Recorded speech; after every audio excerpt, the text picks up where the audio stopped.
जय हिंद। दोस्तों, last week हमने 1 ईयर स्ट्रेटेजी के ऊपर बात की थी यूपीएससी 2025 के लिए। अब आज के सेशन में हम 2 ईयर स्ट्रेटेजी के बारे में बात करने वाले हैं यूपीएससी 2026 के एस्पिरेंट्स के लिए। जैसे कि हमने लास्ट सेशन में डिस्कस किया था, आज के सेशन में भी ऑन दी सिमिलर लाइंस ही हम चीज़ें डिस्कस करेंगे। सबसे पहले यहाँ पर हम टारगेट टाइमलाइन के बारे में डिस्कस करेंगे ताकि हमें इनिशियली ही थोड़ा आइडिया हो जाए कि हम क्या टारगेट्स ध्यान में रख के तैयारी करने वाले हैं।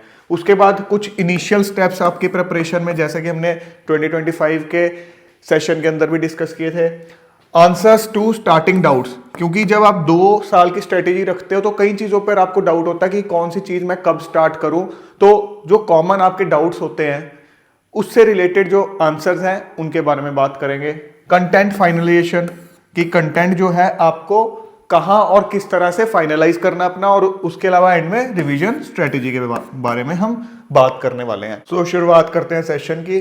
शुरुआत करने से पहले एक बार आपको मैं बता दूं, जिन स्टूडेंट्स को अभी तक नहीं पता, कि लाइव यूपीएससी मेंटरशिप बैच 25-26 की एडमिशंस खुल गई हैं। 23 जून से इसके सेशन स्टार्ट हो रहे हैं। ये यूपीएससी 2025, 2026 और फ्यूचर एस्पिरेंट्स के लिए सबके लिए यूजफुल रहेगा। इसके डिटेल्ड फीचर से रिलेटेड जो वीडियो है उसका लिंक मैंने डिस्क्रिप्शन में दे रखा है। अगर आप रजिस्टर करना चाहते हो तो ऐप या वेबसाइट के थ्रू रजिस्टर कर सकते हो। दोनों का लिंक अगेन डिस्क्रिप्शन में दे रखा है। स्टार्ट करते हैं। सबसे पहले हम अपने टारगेट्स की थोड़ी टाइमलाइन डिस्कस कर लेते हैं। ठीक है, लास्ट सेशन में हम इस पे बाद में आए थे, बट इसमें पहले थोड़ा डिस्कस करना जरूरी है ताकि हमें पता चल सके कि हमारा एक तरह से माइंडसेट रहना क्या चाहिए। आपके जो जीएस कंप्लीशन का टारगेट होगा वो होगा जून 2025 तक। उससे पहले हो जाए वेल एंड गुड। ये मैं आपको एक अपर लिमिट दे रहा हूं और आपके लिए बहुत टाइम है। जो स्टूडेंट्स ये सोचते हैं ना कि क्या मैं 2 साल में कर पाऊंगा, आप 1 साल में भी कर सकते हो। बट क्योंकि आप 2026 के लिए एम कर रहे हो, खास करके ऐसे स्टूडेंट्स जो अभी कॉलेज के अंदर पढ़ रहे हैं या किसी जॉब में बिजी हैं, हेक्टिक जॉब है, या मास्टर्स कर रहे हैं, कुछ भी कर रहे हैं, तो किसी वजह से वो 2025 में एज की वजह से, किसी वजह से अभी एलिजिबल नहीं है, तो 26 में अपीयर होना चाह रहे हैं, तो आपके लिए काफी टाइम है। तो आपने एम करना है कि लेटेस्ट बाय जून 2025 आपका जीएस कंप्लीट हो जाए। ऑप्शनल आपका लेटेस्ट मैं बोल रहा हूं, उससे पहले हो जाएगा वेल एंड गुड। ये नहीं है आप जबरदस्ती यहां तक का टारगेट रखो, बट हमने दिसंबर 2025 से लेट ऑप्शनल सब्जेक्ट को नहीं करना। अब आपके दिमाग में क्वेश्चन आएगा कि सर ऑप्शनल सब्जेक्ट की क्या गारंटी है, हट जाए नहीं हट जाए। देखो, अगर कुछ चेंज होगा तो तब की तब देखेंगे। ये नहीं है कि उस चक्कर में हम जो आज की डेट में पैटर्न है उसके हिसाब से खुद को तैयार नहीं रखेंगे। वो हमारे लिए एक बहुत नेगेटिव पॉइंट हो जाएगा। फिर पैटर्न सेम रहेगा, फिर आप सोचोगे यार मैंने अपना टाइम खराब कर दिया। आज की डेट में मान के चलो कि पैटर्न सेम है, और कल अगर चेंज हो जाएगा तो डेफिनेटली आपको यूपीएससी की तरफ से एक अपॉर्चुनिटी ठीक ठाक मिलेगी, जिसके दौरान आप नए पैटर्न के हिसाब से अपनी प्रिपरेशन को अडेप्ट कर सकते हो। तो कोई भी तैयारी की हुई वेस्ट नहीं जाती है, तो आज के हिसाब से आपको तैयारी करनी पड़ेगी। आंसर राइटिंग कब से करोगे? जून 2025 ऑनवर्ड्स, क्योंकि जून 2025 तक आप जीएस कंप्लीट कर चुके होगे। अगर उससे पहले कर लेते हो तो आंसर राइटिंग उससे टाइम पर स्टार्ट हो जाएगी, तो जून से पहले स्टार्ट हो जाएगी। ठीक है, तो आंसर राइटिंग आपको इनिशियली करनी पीवाईक्यू से होते हैं। आगे हम डिस्कस करेंगे इस चीज को, जस्ट अभी ओवरव्यू ले रहे हैं हम। और जो आपकी प्रीलिम्स की टेस्ट सीरीज है वो आप ऑब्वियसली दिसंबर 2025 या जनवरी 2026 ऑनवर्ड्स कर सकते हो। हल्का सा नवंबर में भी करना चाहो कर सकते हो, बट जनवरी 2026 से लेट नहीं करोगे। थोड़ा सा आपको टाइमलाइन के रिगार्डिंग आइडिया हो गया। अब हम बात करते हैं इनिशियल स्टेप्स की, जैसे हमने 25 के सेशन के अंदर किए थे। सबसे पहला काम है सिलेबस को अंडरस्टैंड करना। सिलेबस एक बार अच्छे से देखोगे, समझोगे क्या क्या की टॉपिक्स हैं। ठीक है, पैटर्न पहले समझोगे, फिर सिलेबस को एक बार समझोगे, सारे के सारे की टॉपिक्स को आइडेंटिफाई करोगे। ये नहीं है जस्ट ओवरव्यू ले लिया, उनके नाम पढ़ोगे, दिमाग में बिठाओगे, अच्छा ये की टॉपिक है, ये की टॉपिक है, इन सबको मुझे थरोली कवर करना है। कोई एक भी टॉपिक ऐसा नहीं होना चाहिए जो सिलेबस में मेंशन और आपका थरोली कवर्ड ना हो। पीवाईक्यूज का एनालिसिस करोगे, देखोगे कि भाई ये क्वेश्चन आया था, ये कौन से टॉपिक से था। ठीक है, सिलेबस के कौन से टॉपिक से हैं। अगर सिलेबस में आउटराइटली वो टॉपिक मेंशन नहीं है तो आप अपनी एक और कैटेगरी बना लो कि हाँ ये भी एक टॉपिक है जहां से क्वेश्चंस पूछे जाते हैं। उसके अलावा कई क्वेश्चंस देख के आपको हो सकता है आइडिया ना हो कि भाई ये कौन से टॉपिक से है। कोई बात नहीं, सब्जेक्ट तो पता चल जाएगा, उसके ऊपर स्टार का साइन डाल लो या उसको एक मिसलेनियस कैटेगरी में डाल लो। वैसे तो टॉपिक वाइज पीवाईक्यूज मिलते हैं, बेटर रहेगा वही बने बनाए ले लो। ठीक है, नहीं तो आप खुद भी एक एक्सरसाइज कर सकते हो, उससे भी आपको कुछ ना कुछ फायदा होगा। तो आपको एक आइडिया हो जाएगा कि किस टॉपिक से किस टाइप के क्वेश्चंस पूछे जाते हैं और किस हद तक पूछे जाते हैं, दोनों प्री और मेंस। ये नहीं है कि पहले आप प्री के लिए करोगे फिर बाद में मेंस के लिए, प्री और मेंस दोनों का एनालिसिस किया जाएगा, क्योंकि जब एक टॉपिक पढ़ रहे हैं तो दोनों पॉइंट ऑफ व्यू से हम उसकी तैयारी करेंगे। की टॉपिक्स आइडेंटिफाई हो गए, उसके बाद sources finalisation, books and resources के ऊपर सेशन मैंने ऑलरेडी बना रखा है, उसको एक बार देख लेना, उसका लिंक भी डिस्क्रिप्शन में दे रखा है। तो आपने अपने बुक्स एंड रिसोर्सेज की फाइनलाइजेशन कर लेनी है कि भाई ये टॉपिक्स हैं, ये सब्जेक्ट्स हैं और इनसे रिलेटेड ये रिसोर्सेज हैं, मैं इससे बाहर नहीं जाऊंगा। तो ये भी फाइनलाइजेशन तभी कॉन्फिडेंटली कर पाओगे ना जब ये पता होगा। और जब आपने PYQs देखे होंगे तो जब अपने सोर्सेज को पढ़ रहे होगे तो आपको पता चलेगा कि अच्छा इस टाइप के क्वेश्चंस मैं करके, इस टाइप का कंटेंट में कवर करके इस टाइप के क्वेश्चंस को कवर कर पा रहा हूं या नहीं कर पा रहा हूं, इनको अटेम्प्ट कर पा रहा हूं या नहीं कर पा रहा हूं। इनिशियली एक रीडिंग के अंदर मैं नहीं कहता आप जबरदस्त आंसर लिखने की हालत में होगे, बट थोड़ा आइडिया तो होता है ना कि प्रीलिम्स का ये क्वेश्चन आया हुआ है, मेरे को कुछ फैक्ट्स पता है कि नहीं पता, मैं सही गलत ऑप्शंस को आइडेंटिफाई कर पा रहा हूं या नहीं कर पा रहा हूं। उसके बाद जब आपको अपने सोर्सेज पता चल गए, रिसोर्सेज पता चल गए, टाइमलाइन हमने पहले डिस्कस कर ली, उसको ध्यान में रखते हुए आपने अपने वीकली टारगेट्स डिफाइन किए हैं। वीकली टारगेट्स आपने डिफाइन करने हैं कि भाई इस बुक को कवर करना है, इसमें इतना कंटेंट है, मेरी रीडिंग स्पीड, अंडरस्टैंडिंग स्पीड इतनी है, उसके हिसाब से मैं अपने वीकली टारगेट्स डिफाइन करूंगा। मैं डेली टारगेट्स डिफाइन नहीं करूंगा। जैसा कि मैं हमेशा बोलता हूं, आज की डेट में आप नहीं बता सकते कि आज से 2 महीने बाद, 3 महीने बाद, फलानी डेट को आपका एनर्जी लेवल या आपका मूड लेवल क्या होगा, उस दिन आपका ये मूड सब्जेक्ट पढ़ने का होगा या नहीं होगा, आप नहीं बता सकते। तो कैसे आप डेली टारगेट्स डिफाइन कर दोगे, कैसे अपनी डेली रूटीन डिफाइन कर दोगे, बिल्कुल नहीं कर सकते। तो वीकली टारगेट्स डिफाइन करने हैं कि फर्स्ट वीक में मेरा ये सब हो जाना चाहिए, सेकंड में ये, so that within the week 7 days में हमारा किसी दिन मूड अप है, डाउन है, उसके हिसाब से हम अपनी तैयारी कवर करते रहे और ओवरऑल ऑन एन एवरेज हमारी वीक बाय वीक कंसिस्टेंसी बनी रहे। उसके बाद answers to some of your initial doubts, जो आपके दिमाग में आते हैं, खास करके जब आप 2-3 साल की एक स्ट्रेटेजी रख रहे होते हो। When to start the newspaper, newspaper कब शुरू करें। देखो न्यूज़पेपर एक ऐसी चीज़ है कि अगर कोई स्टूडेंट मुझसे ये पूछता है ना कि मैंने आज से जी 4-5 साल बाद सोच रहा हूँ यूपीएससी की तैयारी करने का, मैं अभी से किस तरह से स्ट्रेटेजी रखूँ, तो उसको मैं बोलता हूँ ये सही टाइम नहीं है अपनी प्रिपरेशन स्टार्ट करने का। The only thing which you can start is your newspaper, कि न्यूज़पेपर आप पढ़ना शुरू कर दो। क्यों, न्यूज़पेपर की कोई उम्र थोड़ी ना, स्कूल जाता हुआ एक बच्चा भी न्यूज़पेपर पढ़ सकता है और कल एग्जाम आपका क्लियर हो जाएगा, तो ये थोड़ी ना कि न्यूज़पेपर पढ़ना छोड़ दोगे, तब भी न्यूज़पेपर पढ़ोगे। तो अवेयरनेस के लिए, मतलब एक ब्रॉड थिंकिंग के लिए, अपना एक होराइजन बढ़ाने के लिए न्यूज़पेपर रीडिंग इज मस्ट। तो वो तो आपको करनी स्टार्ट अभी से ही चाहिए, ठीक है। तो न्यूज़पेपर पढ़ना शुरू कर दो, ये ना मत सोचो कि अभी पेपर में 1 साल रह जाएगा तो मैं करूंगा, ठीक है। हाँ, जो फैक्ट्स हैं वो प्रीलिम से 1 साल पहले वाले ज्यादा इंपॉर्टेंट होते हैं, बट यूपीएससी कई बार उससे पीछे भी चला जाता है, ठीक है। आप 2 साल पहले तैयारी शुरू कर रहे हो तो स्टार्ट विद योर न्यूज़पेपर। जब तक 1 साल रह जाएगा तब तक आपकी रीडिंग स्पीड बहुत अच्छी हो जाएगी। अब बात आ जाती है नोट्स न्यूज़पेपर से कब से बनाएं। अगेन जैसा कि मैंने आपको बताया, वैसे जो कंटेंट आप कहोगे करंट का वो ज्यादा इंपॉर्टेंट जो होता है वो प्रीलिम से 1 साल पहले, बट ऐसी कोई बाउंड्रीज डिफाइंड नहीं है। आप नहीं कह सकते यूपीएससी को आपने 2 साल पहले का पूछ लिया, 3 साल पहले का पूछ लिया, वो पूछ सकते हैं, बट मैं आपको ये सजेस्ट करूंगा जब आप न्यूज़पेपर पढ़ना शुरू कर ही रहे हो और एक सीरियस एस्पिरेंट हो तो नोट्स बनाने भी शुरू कर दो। क्यों, क्योंकि इनिशियली जब आप नोट्स बनाओगे कुछ गलतियां करोगे कि नोट्स इतने क्रिस्प नहीं होंगे, कोई एक्स्ट्रा इंफॉर्मेशन डाल रहे होगे, कोई अच्छी इंफॉर्मेशन मिस कर रहे होगे, तो वो गलतियां धीरे धीरे रियलाइज करोगे। वो प्रेपरेशन के साथ साथ मैच्योरिटी आती है, जब आपके सामने क्वेश्चंस आते हैं, आप अटेम्प्ट नहीं कर पाते हो तो आपको समझ में आती है अच्छा मैं इस तरह की चीज मिस कर रहा हूँ, पीवाईक्यू में इस तरह की चीज थी, मैंने इस एलिमेंट को मिस किया, तो आप अपने नोट्स की क्वालिटी इंप्रूव करते हो। तो आप देखो अभी से नोट्स बनाओगे तो आपका कितना टाइम है, एटलीस्ट अगले 1 साल के अंदर तक तो जाके आपके नोट्स की क्वालिटी और मैच्योरिटी तो बहुत हद तक बढ़ जाएगी, बहुत अच्छे लेवल के बनने शुरू हो जाएंगे। तो बनाना अभी से शुरू कर दो, कोई दिक्कत नहीं, कोई हार्म नहीं है उसमें। व्हेन टू स्टार्ट सीसैट, बहुत इंपॉर्टेंट चीज है। इवन 2025 का जो सेशन था उसमें मैं ये चीज डिस्कस करना भूल गया था।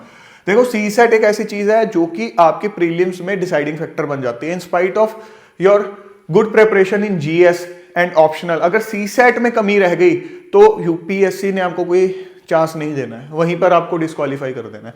तो हल्के में नहीं ले सकते, चाहे मार्क्स ऐड नहीं हो रहे हैं। मार्क्स तो प्रीलिम्स के जीएस के भी ऐड नहीं होते आपकी रैंक को डिसाइड करने के, फिर भी आप उसके लिए कितना सीरियसली तैयारी करते हो। प्रीलिम्स के अंदर दबा दबा के टेस्ट सीरीज देते हो, आपके दिमाग में हेडेक रहती है प्रीलिम्स निकल जाए, जबकि आपको पता है आपकी रैंक उससे डिसाइड नहीं होगी। प्रीलिम्स क्लियर कर लिया, चाहे प्रीलिम्स के अंदर 150 नंबर भी ठोक दिए, तो भी वो आपके लिए फाइनली प्रीलिम्स क्लियर करने का 0 के बराबर है। तो सी सेट भी तो हमें क्वालिफाई करना है ना, ये थोड़ी ना इसके मार्क्स नहीं जुड़ते तो हम इसको वो नहीं करेंगे, इसको प्रैक्टिस नहीं करेंगे। तो मैं आपको ये कहूंगा, चाहे आप 25 में अपीयर हो रहे हो चाहे 26 में, थोड़ा थोड़ा जो सी सेट के जो प्रैक्टिस क्वेश्चंस हैं उनको करते रहो। जो आपके मैथ्स के कॉन्सेप्ट है उनको आप देख सकते हो कि किस तरह की प्रॉब्लम्स पूछी जाते हैं, कौन कौन से टॉपिक से पूछे जाते हैं, उनसे रिलेटेड कॉन्सेप्ट्स करो, उनसे रिलेटेड बेसिक पहले प्रॉब्लम्स करो, फिर एडवांस प्रॉब्लम पे जाओ। जिस लेवल तक के क्वेश्चंस आए हुए हैं आज तक एग्जाम के अंदर, इस बार का पेपर देखना किस टाइप के क्वेश्चन आ रहे हैं, क्या पिछले वाले लेवल पे ही आ रहे हैं या थोड़ा बढ़ा दिया, थोड़ा घटा दिया। रीजनिंग, रीडिंग कॉम्प्रिहेंशन, ठीक है। और अगर आपको फिर भी दिक्कत आती है, आपको लगता है सी सेट आप खुद से नहीं कर सकते हो, तो मैंने खुद से पढ़ा रखा है कोर्स सी सेट का, वो आपको मेरी ऐप या वेबसाइट पे मिल जाएगा, आप उसमें भी एनरोल कर सकते हो। हाँ, बिल्कुल बेसिक लेवल से जिस लेवल तक का आपको सी सेट चाहिए उसमें बड़े अच्छे से मैंने खुद ही पढ़ाया है, ठीक है। उसके बाद when to start answer writing.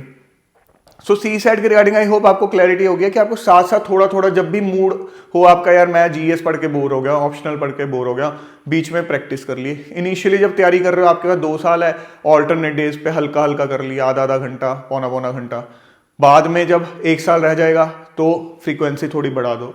अच्छा, आंसर राइटिंग कब स्टार्ट करोगे? जब आप जीएस की प्रिपरेशन एक बार कंप्लीट कर लेते हो।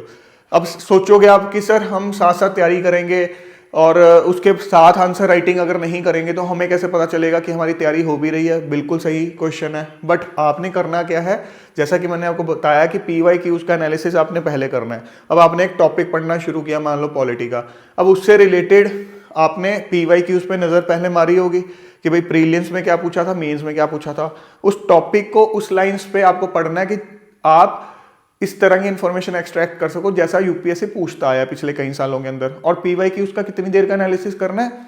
At least 2011 onwards.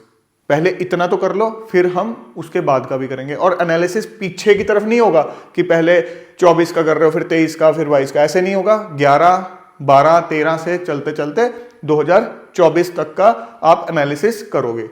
अब आंसर राइटिंग की बात कर रहे थे, तो आपने एक टॉपिक पढ़ा, टॉपिक पढ़ने के बाद उससे रिलेटेड जो प्रीलिम्स के क्वेश्चन आए हुए हैं वो आपने देखे। वो तो एक फैक्चुअल चीज है, फैक्चुअल इन द सेंस कि क्वेश्चन पढ़ा, आपको आता या नहीं आता, वो उस टाइप की चीज हो गई।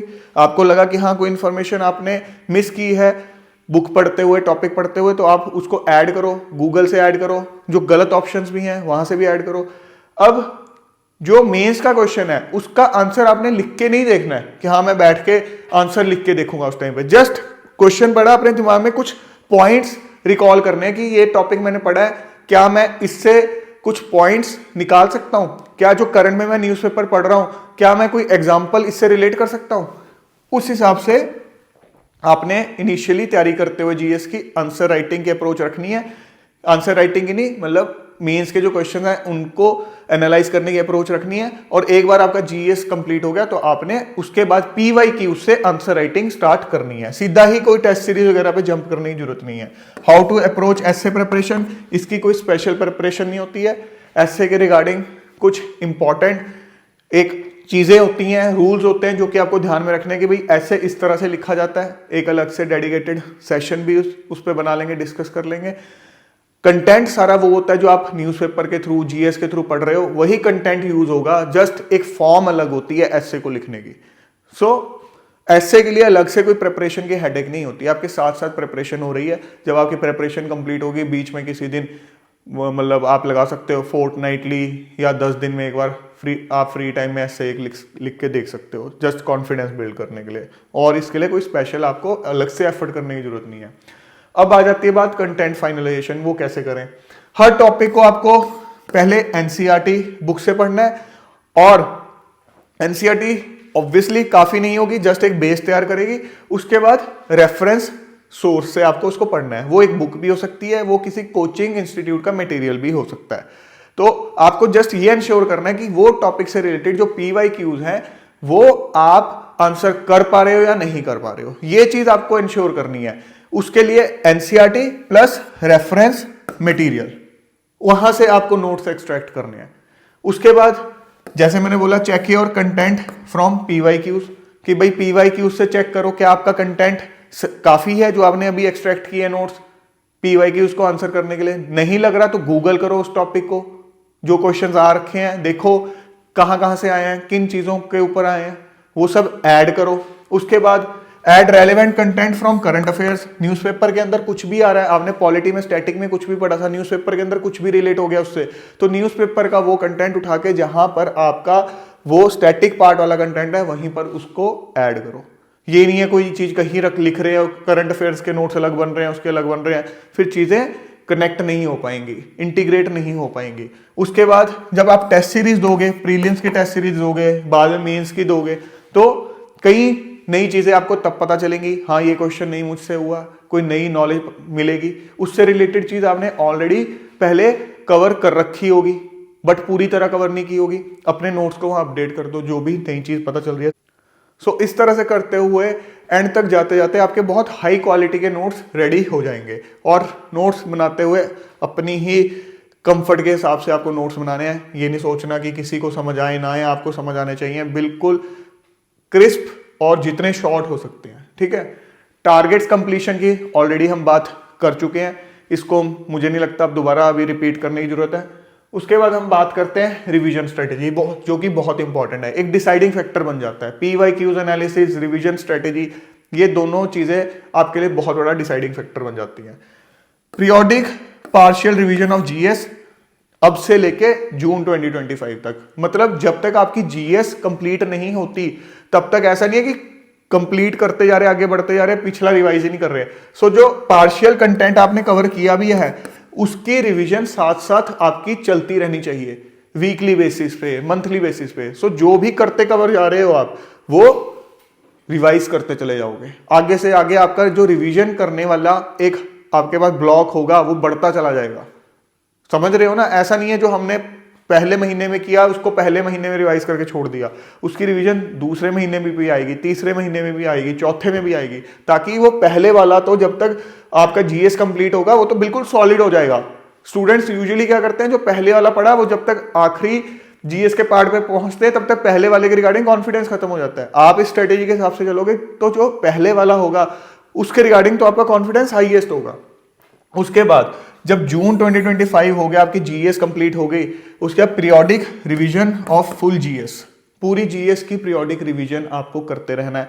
मैं मान के चल रहा हूं कि पहले आपने सिर्फ GS पकड़ा, ऑप्शनल को हाथ नहीं डाला, ठीक है। एक चीज ये भी स्ट्रेटेजी आप रख सकते हो, क्योंकि कुछ स्टूडेंट जो कहते हैं सर शायद ऑप्शनल हट जाए, तो आप इनिशियली GS को पकड़ सकते हो, पूरा GS पे टाइम लगा दो, उसको जितना जल्दी हो सके कंप्लीट कर दो और उसके बाद ऑप्शनल पे जाओ, ताकि आपको ऐसा ना लगे कि मैंने GS के साथ कोई कॉम्प्रोमाइज किया और बाद में कोई पैटर्न में चेंज आ गया तो आप बाद में पछताओ। ऐसा वैसे होने के चांसेस हम नहीं कह सकते कितने हैं, बट मैं वर्स्ट केस सिनेरियो की बात कर रहा हूं, आपको कोई रिग्रेट वाली चीज भी नहीं आएगी। सो GS पूरा कर लिया, उसके बाद आपने ऑप्शनल पे हाथ डाला, तो ऑप्शनल को आप कर रहे हो, साथ में GS की कंप्लीट की रिवीजन आपकी चलती चली जाएगी और आंसर राइटिंग प्रैक्टिस भी आप तब शुरू कर दोगे। उसका मतलब ये नहीं है प्रीलिम्स के क्वेश्चंस नहीं करोगे, प्रीलिम्स के PYQs तो आपने साथ साथ किए होंगे और उनको रिवाइज भी करते रहना है। उसके अलावा periodic revision of optional subject, जैसे जैसे ऑप्शनल को कवर कर रहे हो उसकी भी पीरियोडिक रिवीजन, जैसे पार्शियली कवर किया उसकी भी रिवीजन, जब फुल कवर हो जाएगा तब उसकी भी रिवीजन आप करते रहोगे। उसके बाद कीप रिफाइनिंग योर नोट्स, जो नोट्स हैं उनको रिफाइन करते चले जाओ। जरूरी नहीं है पहली बार जब आपने नोट्स बनाए वो बिल्कुल बेस्ट फॉर्म में होंगे, कई चीजें एक्स्ट्रा होंगी, कई मिसिंग होंगी। मिसिंग जो है धीरे धीरे आपको ऐड करनी है, एक्स्ट्रा है उनको नोट्स में से मतलब अलग कर देना है। अलग किस सेंस में कि जो इंपॉर्टेंट है उसको अलग कलर कोड से हाईलाइट कर लो, जो प्रीलिम्स पॉइंट ऑफ व्यू से इंपॉर्टेंट है उसको अलग कलर से हाईलाइट कर लो, अलग मार्किंग कर दो। और एक आप फर्दर नोट्स एक्सट्रैक्ट कर सकते हो अपने और ज्यादा क्रिस्प नोट्स, जो कि आपकी fast track revision just before prelims जो होती है उसमें एड करेंगे। तो फास्ट ट्रैक रिवीजन आप दो तरीके से कर सकते हो। ऑलरेडी मेड नोट्स के अंदर आप हाईलाइटिंग कर सकते हो कि भाई ये सिर्फ और सिर्फ चीजें प्रीलिम्स पॉइंट ऑफ व्यू से इंपॉर्टेंट है, क्योंकि आपके notes pre plus mains integrated होंगे। और एक होता है कि आप उसमें से एक नए नोट्स एक्सट्रैक्ट कर लो कि भाई ये जो है बिल्कुल एंड मोमेंट पे मुझे रिवाइज करना है। सो बेसिकली अगर हम टाइमलाइन की बात करें तो मैं ये मान के चल रहा हूँ कि दिसंबर 2025 तक आपका ऑप्शनल भी कंप्लीट हो जाएगा। न्यूज़पेपर आप थ्रू आउट पढ़ रहे हो, मंथली करंट अफेयर मैगजीन जो है वो आपने एक पढ़नी है, ताकि जो एक न्यूज़पेपर आपने पकड़ा हुआ है, एक ही न्यूज़पेपर आपने पकड़ना है और उसके अलावा कोई इंपॉर्टेंट चीज किसी और न्यूज़पेपर कहीं और आई है तो वो आपकी मंथली करंट अफेयर मैगजीन से कवर हो जाए, तो आप अपने नोट्स भी वहां से अपडेट कर लोगे। तो जनवरी 2026 ऑनवर्ड्स आपने टेस्ट सीरीज स्टार्ट कर दी, बट उसका मतलब ये नहीं है तब ऑप्शनल नहीं पढ़ोगे, ऑप्शनल तब भी पढ़ोगे। जनवरी फरवरी मार्च में ऑप्शनल भी करोगे, रिवीजन भी करते चले जाओगे, प्रीलिम्स के टेस्ट सीरीज भी दे रहे हो। आंसर राइटिंग की जो प्रैक्टिस है उस टाइम थोड़ी कम कर दोगे, पूरी तरह बंद नहीं करोगे। उसके बाद जो आपका अप्रैल और मई होगा उस टाइम आंसर राइटिंग प्रैक्टिस आप टोटली बंद कर सकते हो, टोटल फोकस अपना प्रीलिम्स पे ला सकते हो। पीवाई की उसके अच्छे से प्रैक्टिस करोगे, न्यूज़पेपर पढ़ते रहोगे। सिर्फ एक मई का महीना जब आप सोच सकते हो कि चलो मैं न्यूज़पेपर जस्ट ऊपर ऊपर से हेडलाइन पढ़ लूं और इसकी मंथली करंट अफेयर मैगजीन ही रेफर कर लूंगा, बट उससे पहले ये मत सोचना कि न्यूज़पेपर छोड़ दूं, क्योंकि अल्टीमेटली मेंस के अंदर वो आपके लिए बड़ा एक डिसाइडिंग फैक्टर रहेगा। ठीक है, सो फ्रेंड्स आई होप इस सेशन के थ्रू आपको 2026 के लिए एक मोटी मोटी स्ट्रेटेजी समझ में आ गई कि 2 साल के दौरान आपकी प्रिपरेशन किस ट्रैक पे और किस डायरेक्शन में होगी। और आप अपनी इस प्रिपरेशन के दौरान मेरा लाइव यूपीएससी मेंटरशिप प्रोग्राम भी ज्वाइन कर सकते हो, जिसमें आप लोगों को गाइड करता रहूंगा ताकि आप कोई भी गलती अपनी इस जर्नी के दौरान मत करो। ऐप और वेबसाइट का लिंक मैंने डिस्क्रिप्शन में दे रखा है, जिसके थ्रू आप रजिस्टर कर सकते हो। तो दोस्तों जल्द मिलेंगे एक और नए और इंपॉर्टेंट सेशन के साथ। Till then keep grinding yourself and stay fit and healthy. जय हिंद।